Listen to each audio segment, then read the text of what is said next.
पहाड़ों के बीच एक छोटा सा गांव बसा हुआ था, भैरवपुर। गांव के चारों तरफ हरे भरे खेत, ऊंचे देवदार के पेड़ और दूर दूर तक शांति फैली थी। उस गांव के लोग मेहनती और सीधे सादे थे। वे सभी खुशी खुशी मेहनत से अपने अपने खेतों का काम किया करते थे। पूरे गांव में खुशहाली थी। अरे मोहन, इस बार तो फसल बड़ी बढ़िया लग रही है। लगता है भगवान ने हमारी मेहनत सुन ली। हाँ भाई रामू, अगर मौसम ऐसे ही अच्छा रहा तो इस साल पूरा गांव खुशियों से भर जाएगा। तभी पास में काम कर रहा हरिया भी बात में शामिल हो गया। और सुनो, इस बार तो मैं अपनी बेटी की शादी भी धूमधाम से करूंगा। फसल अच्छी होगी तो सब अच्छा ही होगा। वे सभी खुश थे, लेकिन उनकी खुशी अधिक समय तक नहीं ठहरने वाली थी, क्योंकि एक दिन भैरवपुर में कुछ ऐसा हुआ जिसने पूरे गांव की जिंदगी बदल दी। गांव के ठीक ऊपर पहाड़ी पर एक बहुत पुराना खंडहर था। लोग उसे पुराना किला कहते थे।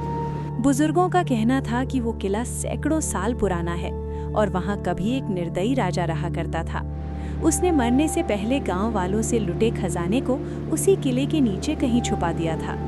गांव वालों को उस खजाने का लालच भी नहीं था। वे सभी लोग मेहनत करके कमाना जानते थे, लेकिन किसी तरह वो खजाने वाली बात एक धूर्त तांत्रिक के कानों तक पहुंच गई। वो तांत्रिक दूर के जंगलों में रहता था। लोग कहते थे कि उसे काले जादू का बहुत ज्ञान था और वो अपनी लालच के लिए किसी भी हद तक जा सकता था। जब उसने भैरवपुर के उस पुराने किले और छिपे हुए खजाने के बारे में सुना तो उसकी आंखों में लालच चमक उठा। तांत्रिक अपने आप से बोला, अगर वो खजाना मुझे मिल जाए तो मैं इस पूरे इलाके का सबसे ताकतवर आदमी बन जाऊंगा। हर तरफ मेरा ही राज होगा। अगली ही रात वो तांत्रिक चुपके से भैरवपुर की पहाड़ी पर बने उस पुराने किले तक पहुंच गया। रात बहुत काली थी, हवा भी तेज चल रही थी। तांत्रिक किले के अंदर गया और वहां जमीन के बीचों बीच बैठकर कुछ मंत्र पढ़ने लगा। जैसे ही उसने मंत्र पूरा किया, अचानक जमीन के नीचे से हल्की नीली रोशनी निकलने लगी। तांत्रिक मुस्कुराया। तो खजाना सच में यही है। अब मुझे शक्तिशाली और अमीर बनने से कोई भी नहीं रोक सकता। लेकिन उसे ये नहीं पता था कि उस खजाने की रक्षा एक प्राचीन शक्ति कर रही थी। तभी वहां एक कंकाल प्रकट हुआ। तांत्रिक एक पल के लिए घबरा गया, लेकिन फिर उसने अपने डर को छुपाते हुए कहा, कौन है तू? कंकाल की भारी और गूंजती आवाज पूरे किले में फैल गई। मैं इस खजाने का रक्षक हूँ। सदियों से इसकी रक्षा कर रहा हूँ। तांत्रिक ने डरते हुए अपनी झोली से राख निकाली और हवा में फेंक दी और बोला, मुझे कोई नहीं रोक सकता। ये खजाना अब मेरा होगा। लेकिन उस राख का कंकाल पर कोई असर नहीं पड़ा। वो कंकाल गुर्राते हुए बोला, मूर्ख इंसान, तेरे जैसे लालची लोग पहले भी यहाँ आए थे और हमेशा के लिए इसी अंधेरे में समा गए। अपना भला चाहता है तो यहाँ से वापस चला जा, नहीं तो तेरा भी उन्हीं के समान हश्र होगा। कंकाल की आवाज इतनी डरावनी थी कि पूरे किले की दीवारें गूंज उठीं। तांत्रिक समझ चुका था कि कंकाल उससे कई गुना ताकतवर है। उसे खजाने को पाने के लिए उसे कोई दूसरा उपाय सोचना पड़ेगा। फिर तांत्रिक डरता हुआ वहां से वापस आ गया, लेकिन उसके मन में खजाने का लालच अभी भी खत्म नहीं हुआ था। वो जंगल के रास्ते अपनी ठिकाने की ओर जा रहा था, लेकिन उसके दिमाग में बस एक ही बात घूम रही थी, किसी भी तरह उस खजाने को हासिल करना है। चलते चलते वो अपने आप से बड़बड़ाने लगा, वो कंकाल बहुत ताकतवर है। सीधे उससे लड़ना मेरे बस की बात नहीं। लेकिन अगर मैं उसकी शक्ति को किसी तरह कम कर दूं, तो खजाना आसानी से मेरा हो सकता है। इतना सोचते ही उसके चेहरे पर एक चालाक मुस्कान आ गई। कुछ देर बाद वो अपने अंधेरे जंगल में बनी गुफा तक पहुंच गया। गुफा के अंदर चारों तरफ अजीब चीजें रखी हुई थीं। हड्डियां, काले धागे, पुराने ताबीज और कई रहस्यमय वस्तुएं। गुफा में पहुंचने के बाद वो अपने आप से बोला, लगता है अब इस काम के लिए अपने गुरुदेव की मदद लेनी पड़ेगी। वो ही अब कोई उपाय बता सकते हैं। तांत्रिक ने आंखें बंद कर अपने गुरु का ध्यान करना शुरू किया और कुछ मंत्र बड़बड़ाए। जैसे ही मंत्र पूरे हुए, एक तेज रोशनी के साथ उस तांत्रिक का गुरु प्रकट। तांत्रिक ने अपने गुरु को प्रणाम किया और बोला, प्रणाम गुरुदेव। गुरु ने भारी आवाज में कहा, उठो और बताओ, किस परेशानी में मुझे याद किया है? तांत्रिक धीमी आवाज में बोला। गुरुदेव, मुझे एक बहुत बड़ा खजाना मिलने वाला है, लेकिन उसकी रक्षा एक बहुत ताकतवर कंकाल कर रहा है। मैंने उस पर अपने मंत्र भी चलाए, लेकिन उसका कोई असर नहीं हुआ। तुम्हारी सबसे बड़ी कमजोरी क्या है जानते हो? तांत्रिक ने हैरानी से पूछा। क्या गुरुदेव? तुम्हारा लालच। यही तुम्हें मुसीबत में डाल देता है। तांत्रिक थोड़ी देर चुप रहा, फिर बोला। लेकिन गुरुदेव, अगर मुझे वो खजाना मिल जाए तो हम दोनों बहुत शक्तिशाली हो जाएंगे। गुरु के चेहरे पर हल्की मुस्कान आ गई। उन्होंने धीरे से अपने हाथ हवा में घुमाए। अचानक उनके हाथ में एक पुरानी और रहस्यमयी किताब प्रकट हो गई। उन्होंने वो किताब तांत्रिक की तरफ बढ़ाते हुए कहा, ये किताब लो, इसमें एक खास मंत्र लिखा है। तांत्रिक ने उत्सुकता से किताब पकड़ ली। गुरु ने गंभीर आवाज में कहा, इस किताब में ऐसा मंत्र है जो उस कंकाल की शक्ति को कमजोर कर सकता है। तांत्रिक की आंखों में चमक आ गई। सच गुरुदेव? गुरु बोले। लेकिन याद रखना, ये मंत्र बहुत शक्तिशाली है। इसे गलत तरीके से इस्तेमाल किया तो ये तुम्हारे ऊपर भी भारी पड़ सकता है। तांत्रिक हंसते हुए बोला, चिंता मत कीजिए गुरुदेव, इस बार वो खजाना जरूर मेरा होगा। गुरु ने आखिरी बार उसे चेतावनी दी। सावधान रहना, क्योंकि उस खजाने की रक्षा साधारण शक्ति नहीं कर रही। इतना कहकर गुरु धीरे धीरे उसी तेज रोशनी में गायब हो गए। गुफा में फिर से सन्नाटा छा गया। तांत्रिक की आंखों में अब और भी ज्यादा लालच बढ़ गया था। वो जोर से हंसा। अब देखता हूँ वो कंकाल मुझे कैसे रोकता है। फिर तांत्रिक ने उस रहस्यमयी किताब को खोला और ध्यान से उसमें लिखा मंत्र पढ़ने लगा। तांत्रिक बड़बड़ाया, तो यही है वो मंत्र जो उस कंकाल की शक्ति को कमजोर कर सकता है। उसने कई घंटों तक उस मंत्र का अभ्यास किया। आधी रात तक वो पूरी तरह तैयार हो चुका था। तांत्रिक मुस्कुराते हुए खुद से बोला, आज रात ही उस किले में जाकर उस कंकाल को खत्म कर दूंगा, फिर सारा खजाना मेरा हो जाएगा। फिर तांत्रिक आधी रात को उस किताब को लेकर किले की ओर चल पड़ा। कुछ ही देर में वो किले पास पहुंच गया। रात पहले से भी ज्यादा डरावनी थी। आसमान में काले बादल छाए हुए थे। तांत्रिक धीरे धीरे किले के अंदर गया। इस बार उसके चेहरे पर डर नहीं, बल्कि घमंड और लालच साफ दिखाई दे रहा था। वो किले की बीचों बीच उसी जगह जाकर बैठ गया जहां पिछली बार उसने मंत्र पढ़ा था। उसने अपने सामने रहस्यमयी किताब रखी और जोर जोर से मंत्र पढ़ना शुरू कर दिया। गुफा जैसी उस जगह में उसकी आवाज गूंजने लगी। ओम क्रूर शक्ति प्रकट हो और अपनी शक्ति मुझे दे। तभी वही कंकाल फिर से प्रकट हुआ, लेकिन इस बार वो बहुत कमजोर दिख रहा था। ये क्या कर रहा है तू? ये मंत्र, ये तो विनाशकारी शक्ति को जगाने वाला है। अब पहचाना मुझे? आज तेरा खात्मा होगा और ये खजाना मेरा होगा। उसने और जोर से मंत्र पढ़ना शुरू कर दिया। कंकाल की हड्डियां चरमराने लगी। वो जमीन पर गिर गया और धीरे धीरे मंत्रों की आवाज के साथ वो कंकाल राख में बदल गया। ये देखकर तांत्रिक बहुत खुश हो गया। वो जोर जोर से हंसने लगा। उसकी हंसी पूरे किले में गूंज गई। हा हा हा, अब वो खजाना मेरा हुआ। तभी वहां जमीन के अंदर से खजाना बाहर आ गया। तांत्रिक की आंखें फटी की फटी रह गईं। उसके सामने सोने चांदी के सिक्कों, हीरे जवाहरात और अनमोल रत्नों से भरा एक विशाल संदूक खुला पड़ा था। इतना धन कि उसे देखकर किसी की भी बुद्धि भ्रष्ट हो सकती थी। मिल ही गया, आखिरकार मिल ही गया। वहीं दूसरी ओर खजाने के गांव से बाहर जाते ही भैरवपुर बदलने लगा।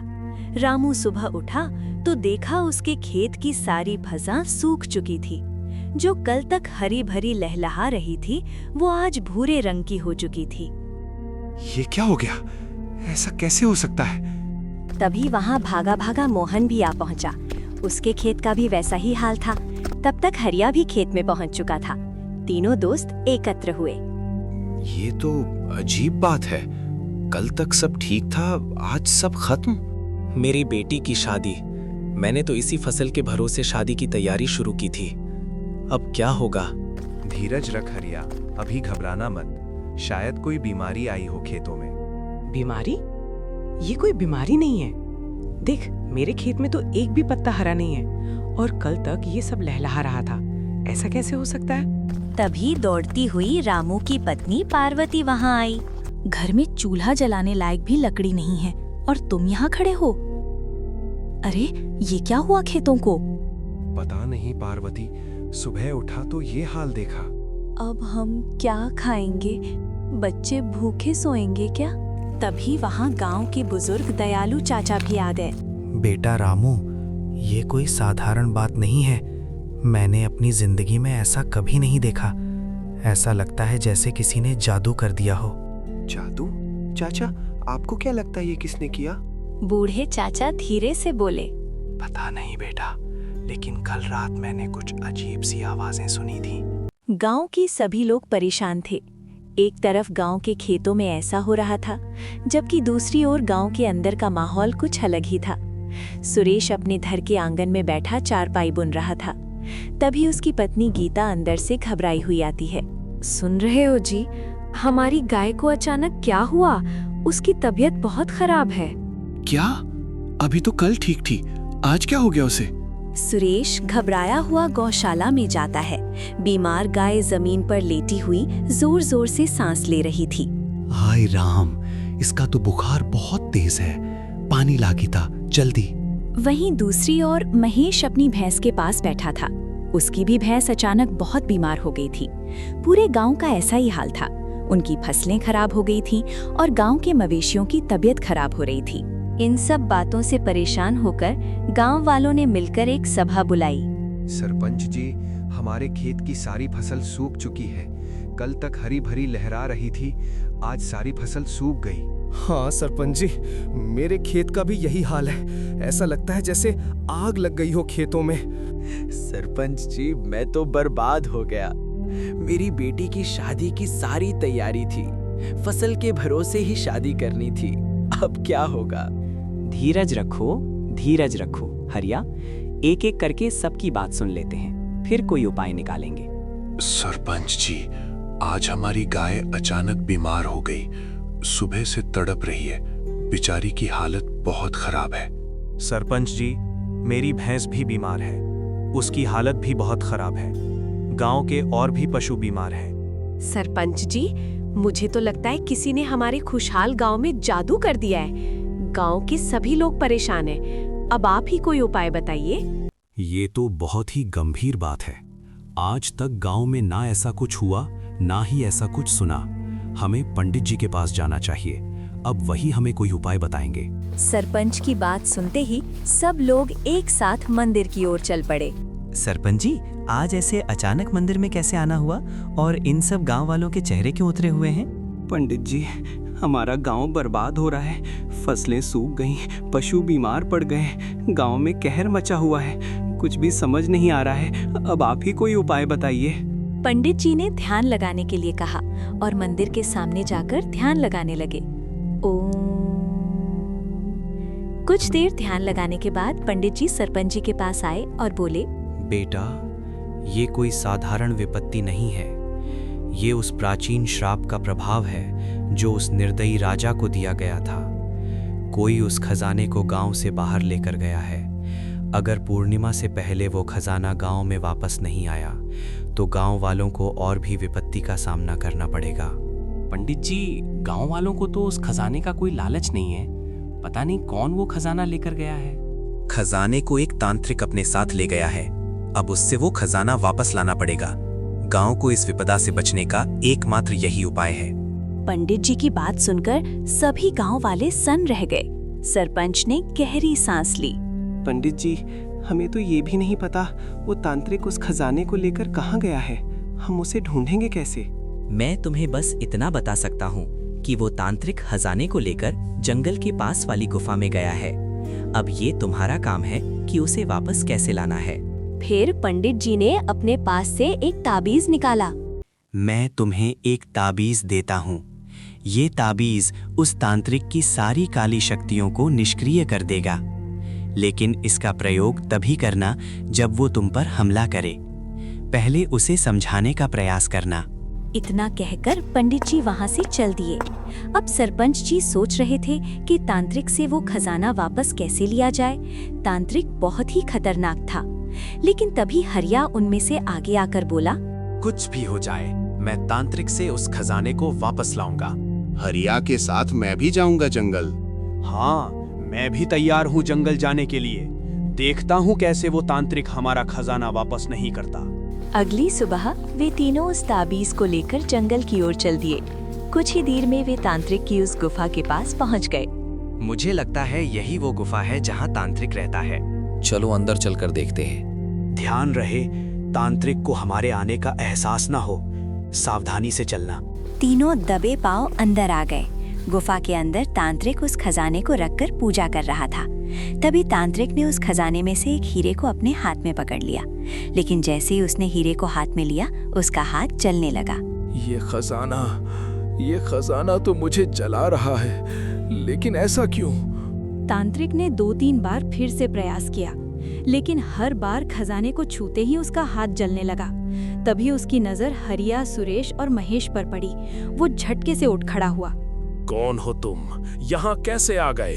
हम भैरवपुर गांव से आए हैं। तुमने हमारे गांव का खजाना चुरा लिया। चुराया? मैंने अपने बल से पाया है। ये अब मेरा है। मैंने उस रक्षक कंकाल को राख कर दिया। अब कोई मुझसे ये नहीं छीन सकता। देख तो ले अपनी हालत। खजाना तो तेरे पास है, लेकिन तू उसे छू भी नहीं सकता।